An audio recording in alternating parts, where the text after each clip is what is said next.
So hi everyone, this is CA Megha Singhal. तो मैंने recently थोड़े टाइम पहले money and banking UK triple SC assistant accountant की जो आपकी थर्ड यूनिट है मनी एंड बैंकिंग उसके 50 मोस्ट इम्पॉर्टेंट एमसीक्यूज अपलोड करे थे अपने टेलीग्राम चैनल पर। सो आई वॉज थिंकिंग कि उन सबको मैं आपके साथ बैठ के सॉल्व करूं ताकि आपको उनमें और क्लैरिटी आए और सारे उसमें पकड़ हो जाए, क्योंकि जब आप एक बार वीडियो देख लेते हो तो हमारी नॉलेज काफ़ी थरर हो जाती है उसको लेकर।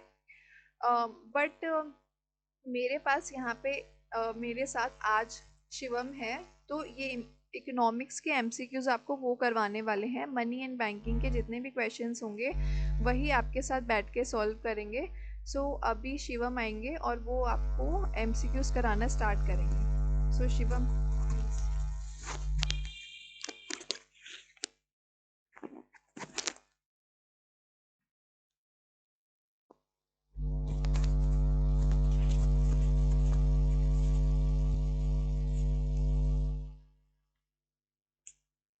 Hello everyone. मेरा नाम है शिवम सिंघल। और जैसा कि मैम ने बताया कि हम UK triple S assistant accountant के मनी एंड बैंकिंग के 50 क्वेश्चंस सॉल्व करने वाले हैं। तो चलिए स्टार्ट करते हैं। स्टार्ट करने से पहले मैं एक चीज़ कंफर्म करना चाहूँगा कि ये पीडीएफ जैसे कि मैम ने अपने चैनल पे टेलीग्राम चैनल पे शेयर की है, तो आप चाहें तो इसको साथ में खोल के रख सकते हैं, जिससे कि साथ साथ में आप देखते रहें और मैच करते रहें। तो चलिए स्टार्ट करते हैं, बैक टू बैक 50 क्वेश्चंस। तो पहला क्वेश्चन हमारे सामने है कि money is primarily used as. Okay, okay. तो पहला क्वेश्चन क्या कह रहा है कि money is primarily used as. तो यहाँ पे हमें बताना है कि जो मनी है उसका जो प्राइमरी फंक्शन है वो क्या होता है। तो इसका पहला ऑप्शन कह रहा है कि स्टोर ऑफ वेल्थ ओनली, दूसरा मीडियम ऑफ एक्सचेंज, तीसरा कह रहा है मीजर ऑफ पॉपुलेशन, चौथा कह रहा है प्रोजेक्शन फैक्टर। तो इसमें हमको ये देखना होगा कि जो मनी है उसका प्राइमरी फंक्शन की बात हो रही है, तो स्टोर ऑफ वेल्थ ओनली, क्या मनी सिर्फ और सिर्फ स्टोर ऑफ वेल्थ के लिए यूज होता है? नहीं। मीजर ऑफ पॉपुलेशन, क्या मनी को पॉपुलेशन को मीजर करने के लिए यूज किया जाता है या प्रोजेक्शन फैक्टर के लिए यूज किया जाता है? तो नहीं। मनी का जो प्राइमरी फंक्शन है वो हम सब जानते हैं क्या है, मीडियम ऑफ एक्सचेंज। तो ये आपका इसका आंसर हो जाएगा B. Now next, exchange of goods without money is called. ऐसे एक्सचेंज जिसमें मतलब हम गुड्स का एक्सचेंज करते हैं उसमें मनी इन्वॉल्व नहीं होती, ऐसे सिस्टम को हम क्या कहते हैं? पहला ऑप्शन कहते हैं बैंकिंग, क्या बैंकिंग में हम कोई गुड्स का एक्सचेंज करते हैं? दूसरा कहते हैं लैंडिंग, लैंडिंग। और तीसरा ऑप्शन है बार्टर, चौथा ऑप्शन है क्रेडिट। तो हम जानते हैं कि जो पहले एक सिस्टम यूज होता था जिसमें हम मनी का इस्तेमाल ना करके एक्सचेंज ऑफ गुड्स होता था, उसका क्या कहते हैं, बार्टर सिस्टम। तो इसका आंसर हो जाएगा barter. Now third question is the major drawback of barter system. तो ये हम सब जानते हैं कि पहले बार्टर सिस्टम यूज होता था, फिर लेकिन ऐसा क्या हुआ कि हमें एक अच्छे खासे वेल स्टैब्लिश सिस्टम को चेंज करने की जरूरत पड़ गई। तो बार्टर सिस्टम में देखिए क्या चीज़ है इसमें। पहले ऑप्शन देख लेते हैं कि ऑप्शन क्या क्या है। पहला ऑप्शन कहता है इन्फ्लेशन, ओके। दूसरा कहता है टैक्सेशन, तीसरा ऑप्शन है डबल कोइंसिडेंस ऑफ बॉन्ड्स, और चौथा ऑप्शन है डिफ्लेशन। तो यहाँ पे देखिए जो इन्फ्लेशन और डिफ्लेशन है ये तो नहीं ही हो सकता, आप जानते हैं, क्योंकि इन्फ्लेशन क्या हुआ, इन्फ्लेशन हो गया कि मनी सप्लाई बढ़ गई। अब हम बात ही बार्टर सिस्टम की कर रहे हैं, वहाँ पे मनी का कोई यूज ही नहीं है, तो इन्फ्लेशन और डिफ्लेशन नहीं होगा। अभी डबल कोइंसिडेंस ऑफ बॉन्ड्स का और टैक्सेशन भी नहीं होगा। डबल कोइंसिडेंस ऑफ बॉन्ड्स का मतलब ये हो गया कि सपोज आप एक पर्सन है कोई भी, ए को ज़रूरत है एप्पल की, ठीक है, और मेरे पास एप्पल अवेलेबल है। तो ए क्या करेगा, मेरे से एप्पल ले लेगा। लेकिन अब मुझे भी बदले में कुछ चाहिए, सपोज मेरे को, मैं हूँ बी और मेरे को चाहिए ग्रेप्स। तो आपके पास ग्रेप्स होने चाहिए और मेरे पास एप्पल होना चाहिए, तभी हम दोनों के बीच में एक्सचेंज ऑफ गुड्स हो पाएगा। तो इसे कहते हैं डबल कोइंसिडेंस ऑफ बॉन्ड्स। ये बिठाना, ये कोइंसिडेंस बहुत ही मुश्किल हो जाता है, तो ये इसका मेजर ड्रॉबैक है बार्टर सिस्टम का, double coincidence of bonds. Now the next question is money act as a. Money किस कैसे एक्ट करता है? तो मनी मीडियम ऑफ एक्सचेंज की तरह एक्ट करता है। Money act as a unit of account, money act as a store of value, D option all of these. तो देखिए यहाँ पे कई बार क्या होता है ना कि हम क्या करते हैं, जैसे हमने क्वेश्चन पढ़ा मनी एक्ट एज अ, पहला ऑप्शन हमने देखा मीडियम ऑफ एक्सचेंज, हमने कहा हाँ यार ठीक है money act as a medium of exchange, और मार के हम निकल जाते हैं। बट एमसीक्यूज में आप हमेशा मेक श्योर करें, अगर आपको पहला ऑप्शन ठीक भी लग रहा है तो आप नीचे के सारे ऑप्शन पढ़ें, क्योंकि हमें हमेशा मोस्ट अप्रोप्रिएट जो ऑप्शन है उसको मार्क करना रहता है। और यहाँ पे नीचे दे भी रखा है ऑल ऑफ दीज। और जैसे कि हम जानते हैं कि मनी मीडियम ऑफ एक्सचेंज तो होता ही है, साथ में यूनिट ऑफ अकाउंट भी है और साथ में स्टोर ऑफ वैल्यू है, वैल्यू को स्टोर करने के लिए भी यूज़ किया जाता है। तो इसका ऑप्शन हो जाएगा, फोर्थ का ऑप्शन हो जाएगा हमारे पास डी। फोर्थ का ऑप्शन हमारे पास क्या हो जाएगा, डी। एक सेकंड मैं इसको थोड़ा सा क्लियर कर दूं।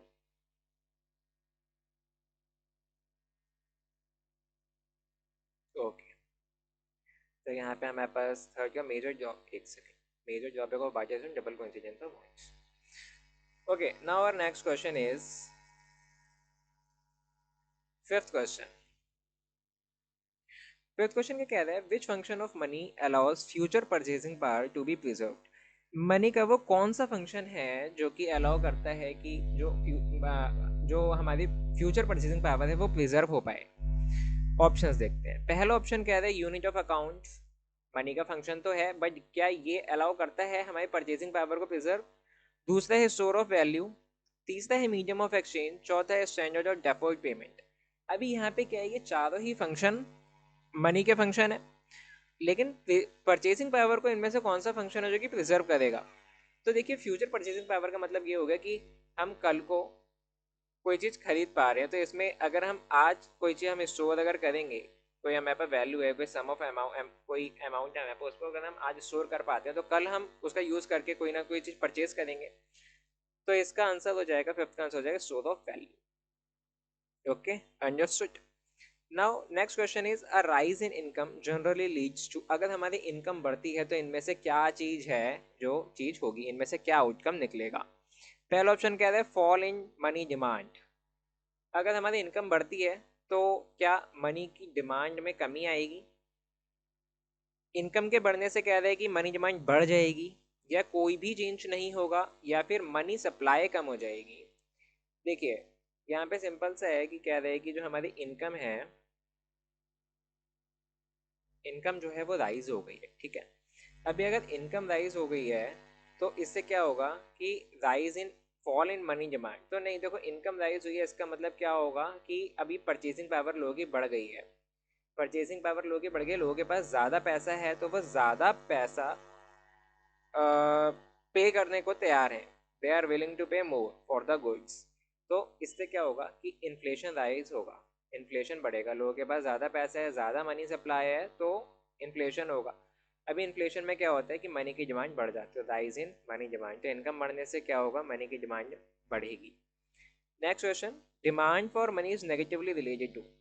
इनमें से क्या है जिसके साथ जो डिमांड ऑफ मनी है वो नेगेटिवली रिलेटेड है। नेगेटिवली रिलेटेड का मतलब ये हो गया कि अगर मनी की डिमांड बढ़ती है तो वो चीज़ कम होगी, और अगर मनी की डिमांड कम होती है तो वो चीज़ बढ़ जाएगी। तो इनमें से क्या है। पहला कह रहा है इनकम। इनकम, अभी हमने देखा कि अगर इनकम बढ़ती है तो मनी की डिमांड बढ़ जाती है, तो ये तो हमारा ऑप्शन नहीं होगा। दूसरा कह रहा है ट्रांजैक्शन। तीसरा कह रहा है इंटरेस्ट रेट, और चौथा कह रहा है पॉपुलेशन। तो देखते हैं एक करके नहीं, ट्रांजैक्शन, इंटरेस्ट रेट और population. Demand for money is negatively related to, अगर डिमांड ऑफ मनी बढ़ गई, और यहाँ पे इंटरेस्ट रेट देखते हैं। सपोज आज एफडी का रेट है 5%, ठीक है। आज एफडी का रेट है 5%, और कल को एफडी का रेट बढ़ के हो जाता है मान लो 10%। तो क्या होगा, आप क्या इसमें प्रेफर करोगे कि जो आपके पास पैसा पड़ा है आप कहोगे उसकी एफडी में बना लेता हूँ, या आप सोचोगे मैं उसको खर्च कर दूँ या अपने पास रख लूँ। ऑब्वियस आप यही सोचे कि यार मेरे को ज़्यादा इंटरेस्ट मिल रहा है तो मैं एफडी बना लेता हूँ। तो इसमें क्या होता है कि अगर इंटरेस्ट रेट बढ़ जाते हैं तो डिमांड फॉर मनी कम हो जाती है, क्योंकि इन्फ्लेशन को अगर रोकना होता है तो इसके लिए भी क्या मेजर लिए जाते हैं, इसके लिए भी यही मेजर लिए जाते हैं ना, कि जो रेट्स हैं वो सारे बढ़ा दिए जाते हैं। तो यहाँ पे इसका आंसर क्या हो जाएगा, demand for money negatively related to interest. Interest rate है नेगेटिवली रिलेटेड है। Next question is India central bank. क्या आप सबको पता है सेंट्रल बैंक इंडिया का कौन सा है। क्या एसबीआई है, नहीं। क्या नाबार्ड है, नहीं। क्या सेबी है, SEBI security and exchange board of India. India का सेंट्रल बैंक है RBI, reserve bank of India. RBI establish कब हुआ। आरबीआई क्या 1930 में स्टैब्लिश हुआ है, या 1935 में स्टैब्लिश हुआ है। क्या आज़ादी के टाइम पे स्टैब्लिश हुआ, या उसके बाद स्टैब्लिश हुआ। तो यहाँ पे आरबीआई स्टैब्लिश हुआ 1935 में। ओके, ये लास्ट ईयर करंट अफेयर में भी काफ़ी था, क्योंकि लास्ट ईयर इसके 90 ईयर्स पूरे हो गए थे इस वजह से, और अभी इसके 91 ईयर हो गए हैं। राइट। नेक्स्ट क्वेश्चन क्या कहते हैं, currency issued by RBI is called. अच्छा, क्या आरबीआई के अलावा कोई और भी करेंसी इशू कर सकता है क्या, बताइए, या सिर्फ आरबीआई ही है जो करेंसी इशू करता है? सोचिएगा इस पे। तो जो करेंसी आरबीआई इशू करता है उसको क्या कहते हैं? क्या उसको डिमांड मनी बोला जाता है, क्या क्रेडिट मनी बोला जाता है, क्या हाई पावर्ड मनी बोला जाता है, या फॉरेन मनी बोला जाता है? देखो, आरबीआई इशू कर रहे हैं तो फॉरेन मनी तो नहीं ही होगा। फॉरेन मनी का मतलब क्या हो गया, जो बाहर की मनी है, ठीक है। क्रेडिट मनी, जो हम कुछ क्रेडिट जिससे हमें फ़ायदा होता है, क्रेडिट मनी होती है जैसे बैंक ने क्या किया, इंश्योरेंस, ओ, बैंक ने उधार दिया किसी को, तो उससे जो उसका जो उसे मनी मिलती है, जो रेट उसको मिलता है, वो क्रेडिट मनी होती है। डिमांड मनी क्या हो गया, डिमांड मनी जो हम डिपॉजिट करवाते हैं, डिमांड डिपॉजिट, ये डिमांड मनी है, तो ये भी नहीं है। जो आरबीआई करेंसी इशू करती है उसको कहते हैं हाई पावर्ड मनी। तो यहाँ पे इसका ऑप्शन आंसर क्या हो जाएगा, C. Now next question is commercial banks mainly, commercial bank इनमें से क्या करते हैं? क्या कमर्शियल बैंक करेंसी प्रिंट करते हैं? नहीं करते, आरबीआई करता है सिर्फ। दूसरा, वो एक्सेप्ट करते हैं डिपॉजिट और लोन्स देते हैं। तीसरा, फिजिकल पॉलिसी बनाते हैं। नहीं, फिजिकल पॉलिसी ये बनाएगा तो आरबीआई और मॉनेटरी पॉलिसी कमेटी क्या करेगा? क्या वो टैक्स कलेक्ट करते हैं? टैक्स कलेक्ट करेंगे तो इनकम टैक्स डिपार्टमेंट हो गया, जीएसटी इनडायरेक्ट हो गया, तो वो लोग क्या करेंगे? तो जो कमर्शियल बैंक का मेनली काम क्या होता है, वो आपके डिपॉजिट्स लेते हैं और आपको लोन्स देते हैं, तो इसका ऑप्शन क्या हो जाएगा, B. Next question 12th, difference between lending and deposit rate. तो जो लैंडिंग रेट और डिपॉजिट रेट, इनमें एक बार डिफरेंस हम देख लेते हैं। जो डिपॉजिट रेट होता है वो क्या होता है, जो हम डिपॉजिट करते हैं सेविंग अकाउंट अगर आपके पास है, तो उसमें जो इंटरेस्ट आपको मिलता है 2.5%, 3%, तो वो होता है डिपॉजिट रेट। और लैंडिंग रेट क्या होता है, जिस रेट पे बैंक आपको मनी लैंड करता है, ठीक है, तो वो क्या होता है, लैंडिंग रेट, जो कि ज़्यादा ही होता है डिपॉजिट रेट से। यही इनका मेन सोर्स ऑफ इनकम भी होता है बैंक्स का। तो ये कह रहे हैं कि जो इन दोनों के बीच में जो डिफरेंस है, इसको क्या बोला जाता है? तो क्या इसको मार्जिन बोला जाता है? नहीं। क्या इसको रेपो बोला जाता है? नहीं। क्या इसको प्रीमियम बोला जाता है? नहीं। जो डिफरेंस होता है इसको बोला जाता है स्प्रेड। तो यहाँ पे हमारा ऑप्शन क्या हो जाएगा, B. Now next question is 13, क्या कह रहे हैं कि रिजर्व कैप्ट विद आरबीआई, इसको क्या बोला जाता है? अच्छा, अब एक बात यहाँ पे देखिए, आरबीआई के पास हमने कुछ रिजर्व रखा है। हमने एक कोई यहाँ पे बैंक है ए, इसने क्या किया कि जो रिजर्व है वो कोई रिजर्व आरबीआई के पास रखा है। अब इसने ए ने आरबीआई को कुछ दिया है, मतलब कोई अपने जो दिया है, वो उसके बदले में आरबीआई क्या करेगा, आरबीआई भी तो कुछ ना कुछ इसे पे करेगा ना। और जिस भी चीज़ से हमारी कमाई हो रही होती है, जिस भी चीज़ से हमारा फायदा हो रहा होता है, वो क्या होता है, हमारा एसेट। लाइबिलिटी क्या होता है, लाइबिलिटी का तो मतलब हो गया कि हमें वो चुकाना है, तो हमने रिजर्व आरबीआई के पास रखा है, तो उससे हमारी अर्निंग हो रही है, तो लाइबिलिटी तो नहीं होगा। रेवेन्यू नहीं है, एक्सपेंडिचर खर्चा नहीं है, तो वो हमारा क्या है, एसेट है, जो कि हमने आरबीआई के साथ रखा, उसको क्या कहेंगे, एसेट। तो ऑप्शन हो जाएगा A. Main liability of bank, liability का मतलब क्या होता है, हमने अभी देखा, जो हमारा जो हमें चुकाना रहता है, जो एक तरीके से कर्जा कह सकते हैं। तो मेन लाइबिलिटी ऑफ बैंक की क्या है? क्या लोन्स हैं? नहीं यार, लोन्स तो इनके एसेट होते हैं, लोन्स देते हैं उससे ही तो पैसा आता है। क्या जो रिजर्व्स हैं? नहीं, रिजर्व हमने ऊपर देखा है कि रिजर्व भी एसेट है। जो डिपॉजिट्स हैं, जो मनी जो लोगों ने डिपॉजिट अपना इकट्ठा किया हुआ है, ओके, या जो बिल्डिंग है वो मेन लाइबिलिटी है? नहीं भैया, डिपॉजिट मेन लाइबिलिटी है, क्योंकि वो उसको चुकाने हैं। आशा करता हूँ आप लोगों को समझ आ रहा होगा अभी तक। नाउ नेक्स्ट क्वेश्चन 15th, क्या कह रहे हैं कि balance sheet equality, balance sheet में क्या हमें इक्वालिटी बनानी होती है, क्या चीज़ें हम देखते हैं? तो क्या उसमें एसेट इक्वल टू कैपिटल होता है? नहीं होता है भाई। लाइबिलिटी और नेट वर्थ को बराबर किया जाता है? नहीं। एसेट और डिपॉजिट्स? नहीं।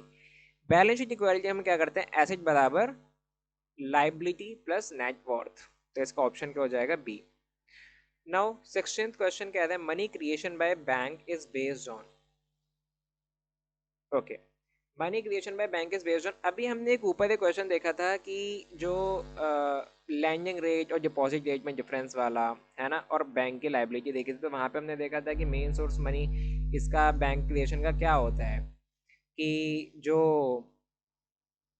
जो लैंड देती है उसका रेट हाई होता है और डिपॉजिट का रेट कम होता है, तो उनमें जो डिफरेंस होता है वही होता है। तो वहाँ से क्या हो रहा है, इसका क्रेडिट ही तो बन रहा है ना। देखो, गोल्ड रिजर्व से कोई मनी क्रिएट नहीं हो रही है, टैक्स कलेक्शन तो बैंक करता ही नहीं है, करेंसी प्रिंट नहीं करता है, तो हमारे पास क्या ऑप्शन बचा, क्रेडिट क्रिएशन। तो जो भी क्रेडिट वो क्रिएट करता है मनी को लैंड करके, वो उससे जो मनी बैंक है वो मनी क्रिएट होती है उसकी। Next is C R R. C R R stand for, क्या सी आर आर का मतलब क्रेडिट रिजर्व रेशियो होता है? नहीं।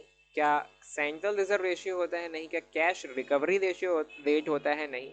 सी आर आर का मतलब क्या होता है, कैश रिजर्व रेशियो। तो इसका ऑप्शन क्या हो जाएगा, ए। अच्छा, सी आर आर होता क्या है, इसकी फुल फॉर्म तो पता चल गई, कैश रिजर्व रेशियो। लेकिन क्या कैश रिजर्व रेशियो, मतलब मैं अपने पास कोई अगर कैश रिजर्व करके रखूं तो क्या वो सी आर आर कहलाएगा? या फिर अगर कोई और करेगा तो ये जो बैंक है, बैंक को सीआरआर मेंटेन करना होता है। जितनी भी चीज़ें होती हैं, सीआरआर हो गया, एसएलआर हो गया, ये बैंक क्या करता है, आरबीआई के साथ उसको मेंटेन करना होता है सारे बैंक्स को। तो सीआरआर यानी एक कोई जो टोटल उसके पास कैश है, कोई भी बैंक के पास टोटल जितना भी कैश होगा उसका एक परसेंटेज फिक्स किया जाता है, तो वो उसको एक रिजर्व करके रखना होता है, तो उसको कहते हैं सीआरआर। यानी जो बैंक एक अपने टोटल कैश का कुछ पार्ट रिजर्व करके रखेगा उसको कहेंगे सीआरआर। ओके। अगला क्वेश्चन वही आ गया, सीआरआर किसके साथ मेंटेन किया जाता है? अभी हमने ऊपर देखा सीआरआर किसके साथ मेंटेन किया जाएगा, कस्टमर के साथ ना। नहीं, सीआरआर गवर्नमेंट के साथ नहीं करता, नाबार्ड के साथ भी नहीं करता, सेबी के साथ भी नहीं करता। सीआरआर मेंटेन करना होता है आरबीआई के साथ। ओके। नेक्स्ट क्वेश्चन क्या कह रहा है कि अगर सीआरआर इंक्रीज होता है,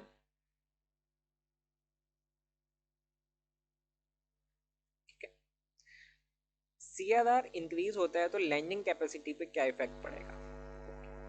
सीआरआर इंक्रीज हो रहा है, अभी हमने देखा कि सीआरआर है क्या, सीआरआर है कि बैंक के पास जितना पैसा है, बैंक के पास बैंक के पास जितना कैश है, इसको रिजर्व रखना होता है। और बैंक के पास जो टोटल कैश है उसी से ही तो भाई लैंड करेगा ना, बैंक अपने घर से लाके तो पैसा देगा नहीं। तो अगर ये कैश रिजर्व रेशियो बढ़ता है, यानी इसका मतलब क्या हो गया कि अगर बैंक के पास 100 रुपए हैं और पहले ये था कि आपको 10%, यानी 10 रुपए आपको सीआरआर में देना है, अभी सीआरआर हो गया 20%। तो अगर आपको 10% देना था तो 10 रुपए रख के आपके पास 90 रुपए थे जिससे आप लोन दे सकते थे, 90 रुपए का लोन दे सकते थे।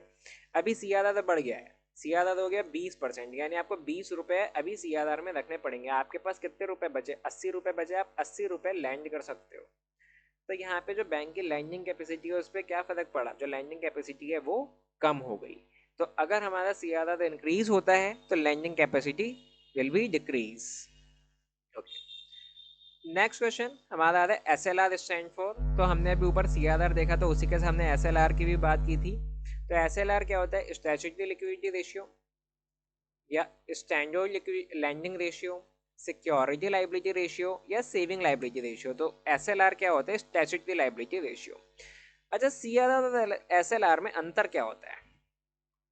अगर हम बात करें कि वजह सी आर आर हमने देख लिया कि कैश रिजर्व रखना होता है, तो एस एल आर क्या होता है, statutory liquidity ratio.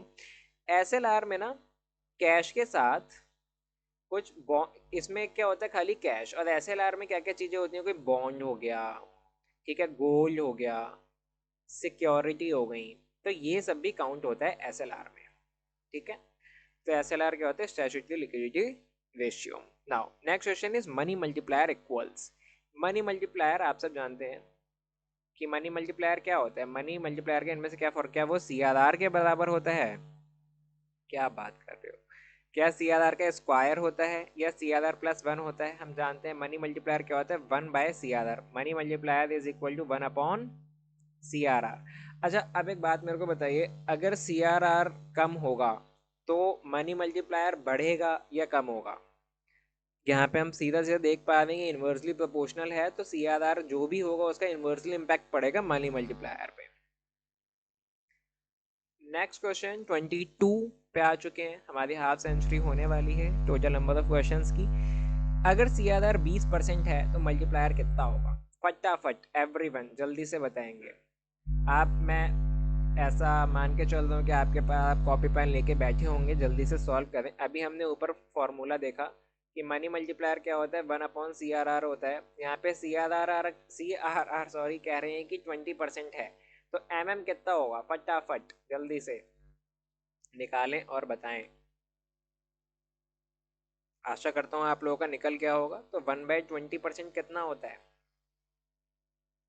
1/20% is nothing but 5। अगर CRR 20% है तो मनी मल्टीप्लायर हमारा कितना हो जाएगा, क्योंकि 20% का मतलब क्या है, 20% का मतलब है 20/100 यानी 1/5।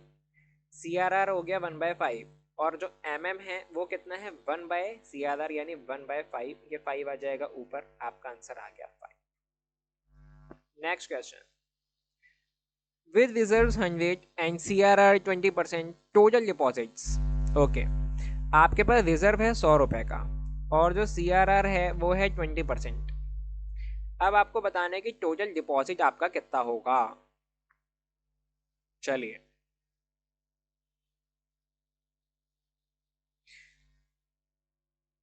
हो गया। CRR 20% है, अभी हमने देखा CRR 20% है, मनी मल्टीप्लायर कितना हो जाता है, 5। तो अगर CRR 20% है और हमारे पास जो रिजर्व है वो 100 रुपए का है, तो CRR मनी मल्टीप्लायर हो गया 5। तो जो टोटल डिपॉजिट हो जाएगा वो कितना हो जाएगा, 100 इंटू आपका मनी मल्टीप्लायर, यानी 100 इंटू 5, 500। तो यहाँ पे option D is the right answer. Now next question is lender of last resort. तो लेंडर ऑफ लास्ट रिजॉर्ट किसको कहा जाता है? क्या lender of last resort SBI को कहा जाता है, क्या नाबार्ड को कहा जाता है, या लाइफ इंश्योरेंस कॉर्पोरेशन को कहा जाता है? नहीं, लेंडर ऑफ लास्ट रिजॉर्ट हमारा कौन सा होता है, RBI। Okay, next question is, इसी के साथ हमारी हाफ सेंचुरी भी पूरी होती है। हमारे क्वेश्चन थे 50, हम 25 पे पहुंच गए हैं। तो कह रहे open market operation involve, open market operation क्या होता है? ओपन मार्केट ऑपरेशन का मतलब ये होता है कि जो RBI है वो क्या कर रहा है कि जो वो गवर्नमेंट सिक्योरिटीज हैं उनको या तो वो खरीद रहा है मार्केट में या फिर सेल कर रहा है। OMO का यूज़ कब किया जाता है, इन्फ्लेशन के टाइम पे। अगर इन्फ्लेशन को कम ज़्यादा करने के लिए, मनी सप्लाई को बेसिकली बढ़ाने या कम करने के लिए OMO का यूज़ किया जाता है। तो ओपन मार्केट ऑपरेशन क्या है कि buying and selling of government security, export promotion नहीं है, करेंसी प्रिंटिंग को ओपन मार्केट ऑपरेशन नहीं कहा जाता है, टैक्स कलेक्शन भी नहीं है। इसका आंसर हो जाएगा buying and selling of government securities, option A. Now next question is 26, RBI buy security. RBI क्या कर रहा है, सिक्योरिटीज को खरीद रहा है, तो इससे मनी सप्लाई पे क्या फर्क पड़ेगा? RBI ने क्या किया, जो सिक्योरिटीज हैं वो मार्केट से खरीद ली। RBI ने क्या किया, सिक्योरिटीज को खरीद लिया मार्केट से। तो अब सिक्योरिटी ऐसे फ्री में तो नहीं लेगा, तो RBI क्या करेगा, मार्केट में पैसा देगा, मनी रिलीज करेगा मार्केट में। तो मार्केट में जो मनी सप्लाई है वो क्या होगा, बढ़ जाएगा। RBI ने सिक्योरिटी खरीदी तो मनी सप्लाई क्या कम होगा, नहीं हो, क्या सेम रहेगा, नहीं, क्या जीरो हो जाएगा, मनी सप्लाई खत्म हो जाएगा सिक्योरिटी खरीदने से, नहीं। RBI buy security then money supply will increase. इसका अपोजिट, अगर RBI सिक्योरिटी सेल करता है, अगर RBI सिक्योरिटी सेल कर रहे हैं तो इसका मतलब आप लोग यानी हम लोग जो हैं वो खरीदेंगे। हम खरीदेंगे तो पैसा देंगे, तो मार्केट से क्या होगा, मनी सप्लाई डिक्रीज हो जाएगा। Now question number 28, repo rate is,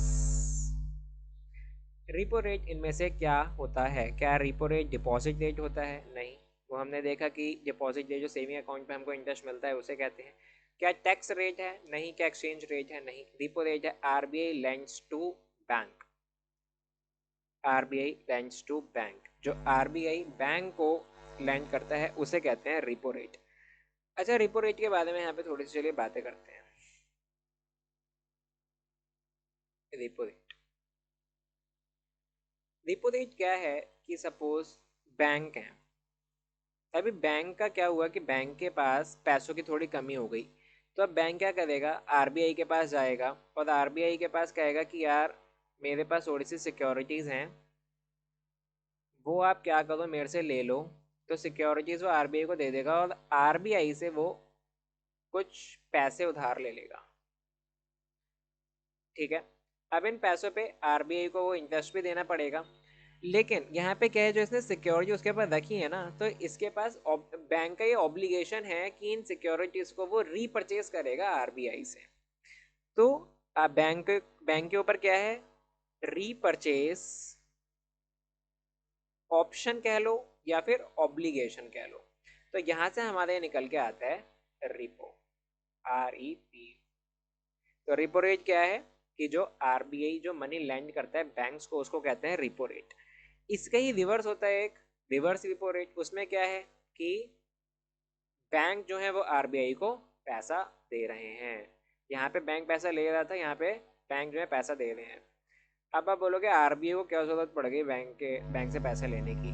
तो बैंक में क्या है कि सपोज मनी बहुत ज़्यादा हो गई, मनी इनके पास बहुत ज़्यादा हो गई, इतना ये लैंड नहीं कर पा रहे हैं, तो अपने पैसा रख के क्या करेंगे, आरबीआई को दे देंगे और आरबीआई इनको क्या करेगा, कुछ ना कुछ इंटरेस्ट देगा।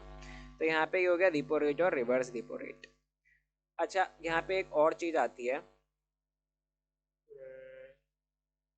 एक सेकेंड इसी को इरेज कर लेते हैं थोड़ा सा। जो ये एक चीज मेरे को बताओ कि जो ये रिपो रेट है, रिवर्स रिपो रेट है, ये सब कौन डिसाइड करता है।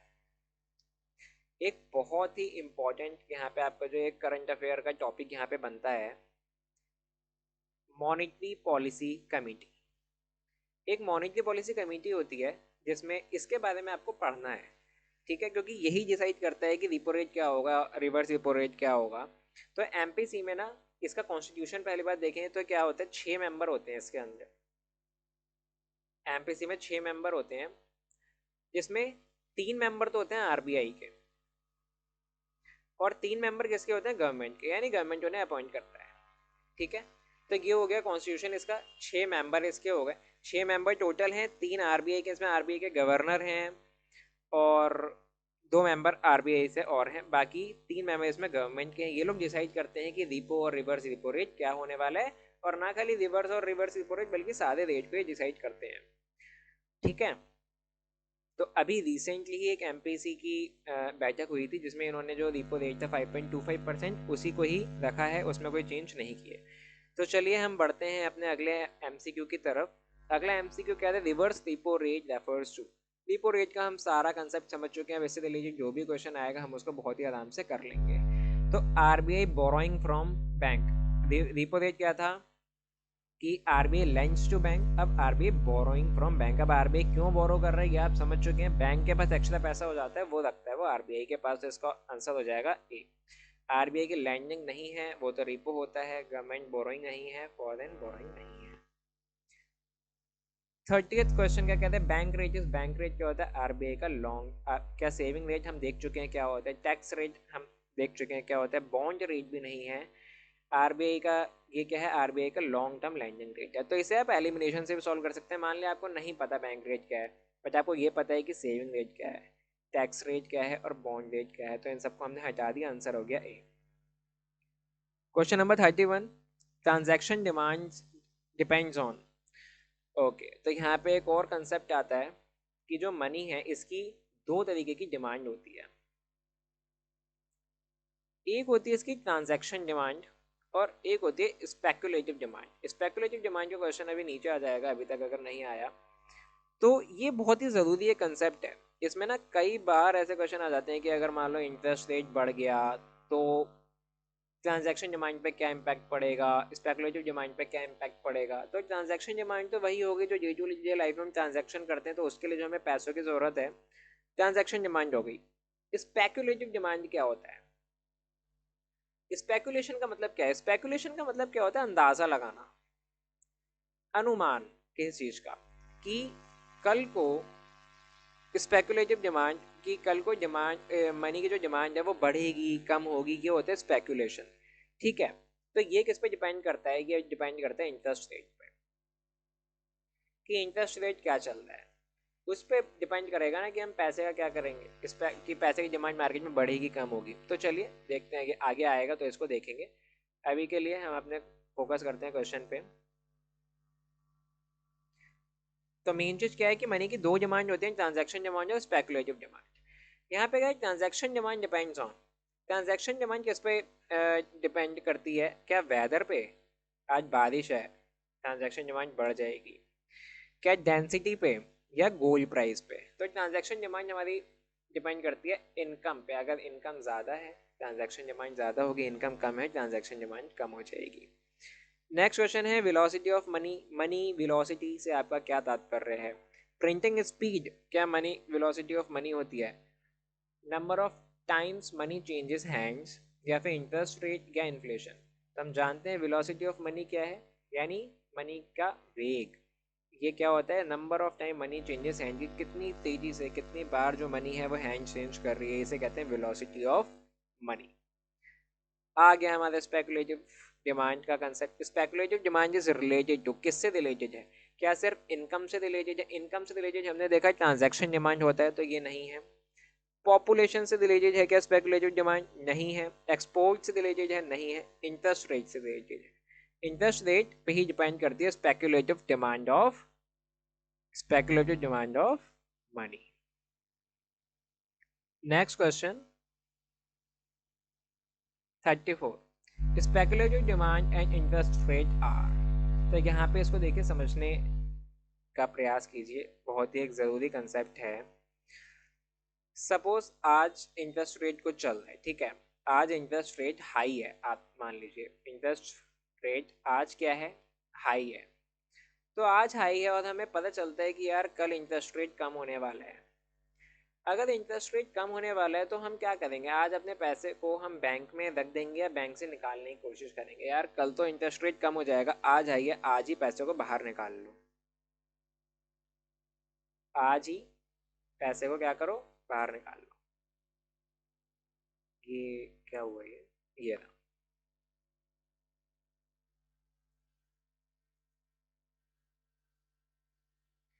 तो हमने क्या किया, पैसे को बाहर निकाल लिया, तो इससे कि जो मनी की जो स्पेकुलेटिव डिमांड है वो क्या हुआ, राइज कर गई।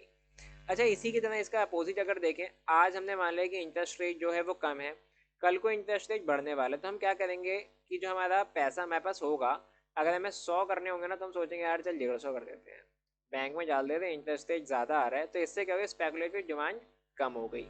तो यहाँ पे स्पेकुलेटिव डिमांड और इंटरेस्ट रेट आपस में क्या करते हैं, इन्वर्स करते हैं। अगर इंटरेस्ट रेट ज़्यादा होगा स्पेकुलेटिव डिमांड कम हो जाएगी, और वाइस वर्सा। तो ये डायरेक्टली नहीं इम्पैक्ट करते, डायरेक्ट किस पे करता है, ट्रांजैक्शन डिमांड और इनकम, ये आपके डायरेक्ट होते हैं, और इंटरेस्ट रेट और स्पेकुलेटिव डिमांड हो गए इन्वर्स। इसका आंसर हो जाएगा B. Now next question is liquidity trap occurs when, liquidity trap कब होता है। तो यहाँ पे पहले समझने की जरूरत है कि लिक्विडिटी ट्रैप का मतलब क्या है।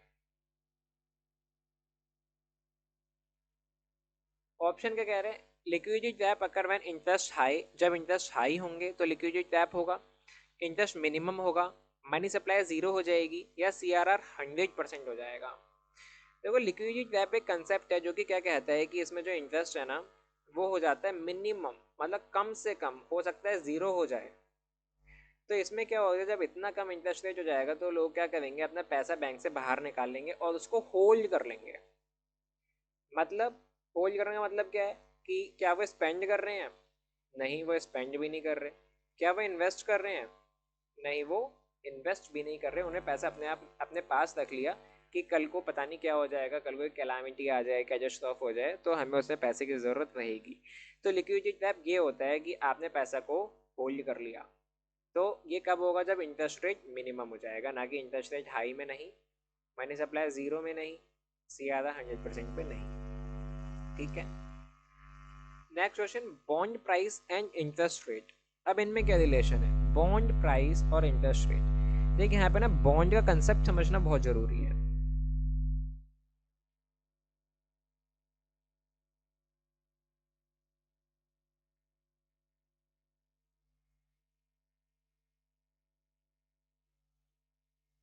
ओके, तो यहाँ पे मान लीजिए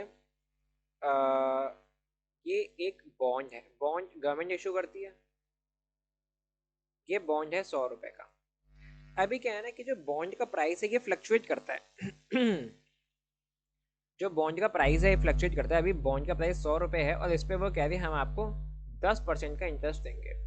और जो इंटरेस्ट रेट होता है वो क्या होता है, इंटरेस्ट रेट होता है जो एफडी पे जो फिक्स करती है कि एफडी पे जो हमारा रेट चलता है उस वो इंटरेस्ट रेट होता है। तो सपोज एफडी पे रेट चल रहा है 7%, तो क्या हुआ कि एफडी पे 7% है, बॉन्ड पे 10% है।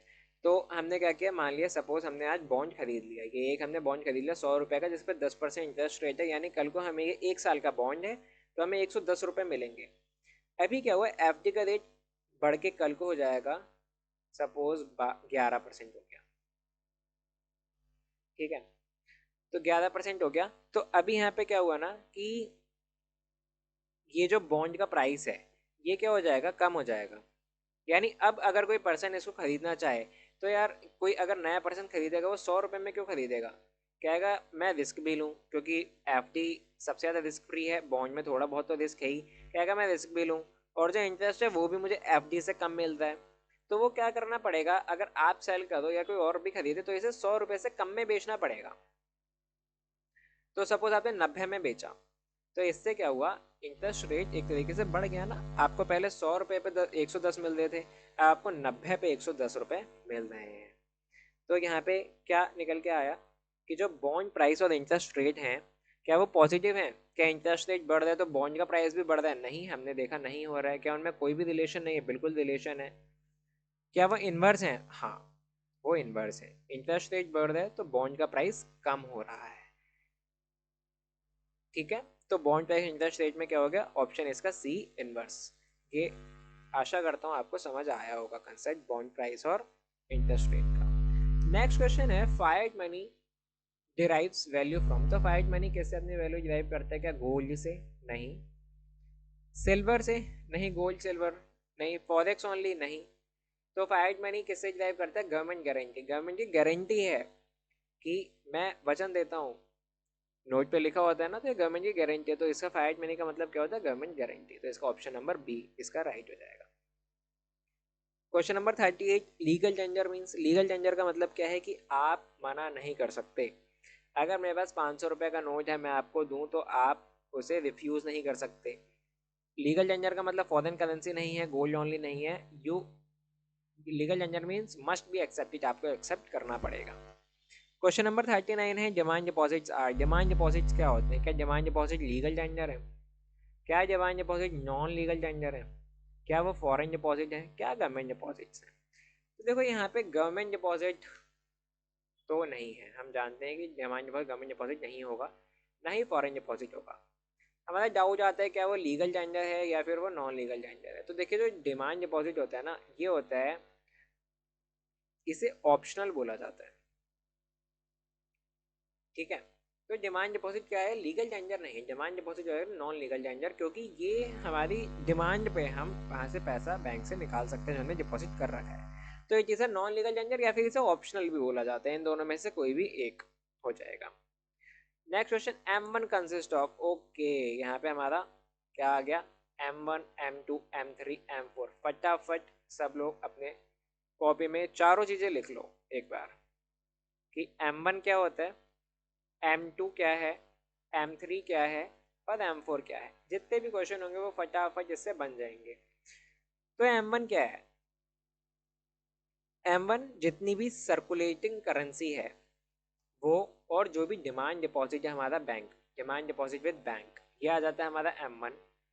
M2 में क्या आ जाता है कि जितना भी हमारा डिमांड डिपॉजिट है बैंक में, और जो हमारा डिमांड डिपॉजिट है पोस्ट ऑफिस में, यानी बैंक प्लस पोस्ट ऑफिस, ये पोस्ट ऑफिस का भी डिमांड डिपॉजिट इसमें इंक्लूड होगा और बैंक का भी डिमांड डिपॉजिट इसमें इंक्लूड होगा।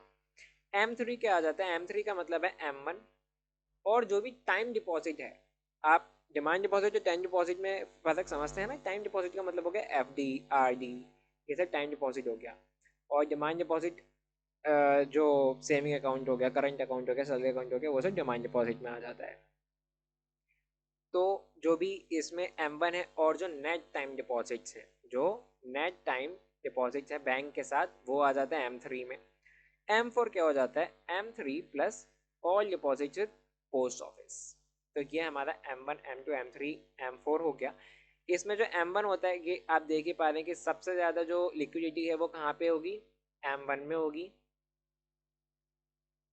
और सबसे ज़्यादा जो ब्रॉड मनी होगी, क्योंकि इसमें सारे टाइम डिपॉजिट्स आ रहे हैं M4 में, तो सबसे ज़्यादा ब्रॉड मनी कौन सी होगी?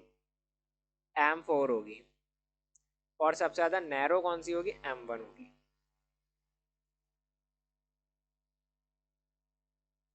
तो इतनी चीज़ अगर हमें पता है, अब हम अपने क्वेश्चंस देख लेते हैं।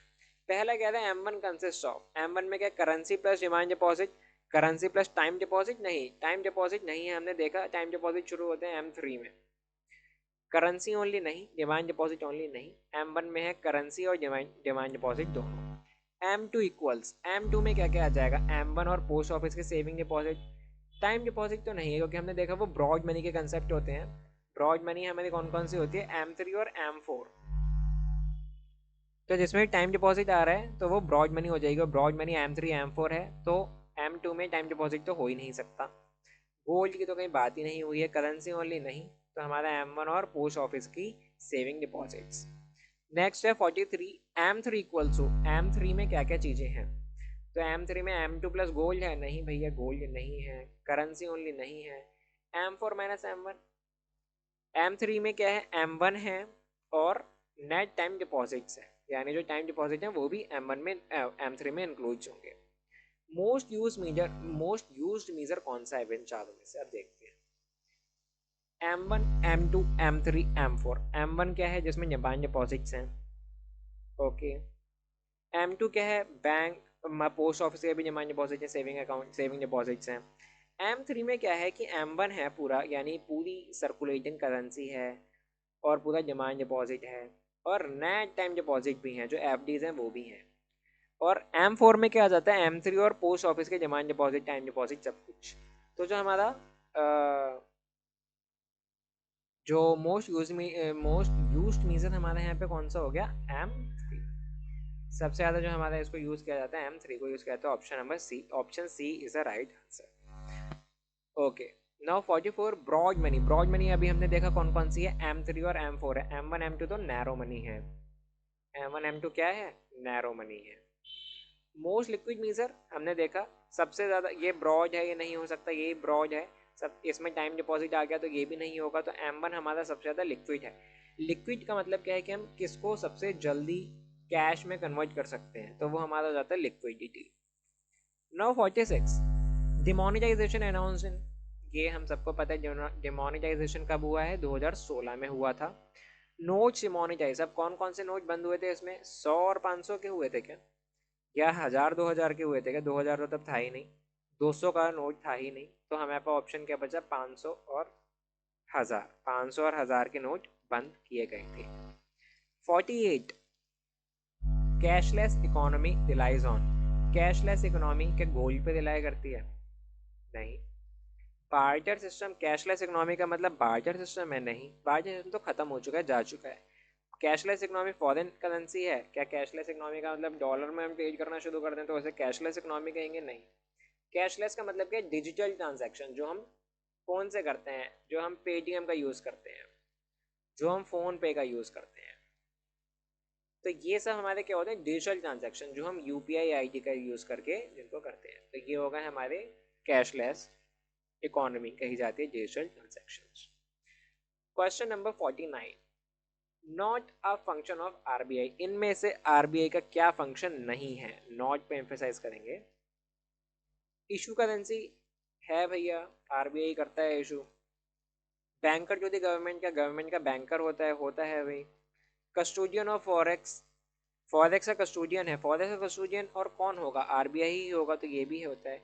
मैन्युफैक्चर गुड, RBI का गुड्स भी मैन्युफैक्चर करना शुरू कर दिया क्या RBI ने? अभी तक मेरी जानकारी में नहीं है, आपकी है तो बताइएगा। तो फिलहाल तो इनमें से RBI का फंक्शन मैन्युफैक्चर गुड्स नहीं है, तो हमारा ऑप्शन हो जाएगा डी।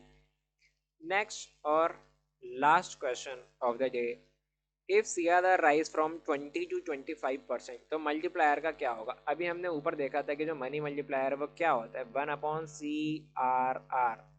अब ये क्या कह रहा है कि 20 से 25% हो गया, यानी CRR बढ़ गया है, तो मनी मल्टीप्लायर क्या हो जाएगा? मनी मल्टीप्लायर कम हो जाएगा, तो मनी मल्टीप्लायर यहाँ पे डिक्रीज हो जाएगा, इसका आंसर हो जाएगा सी।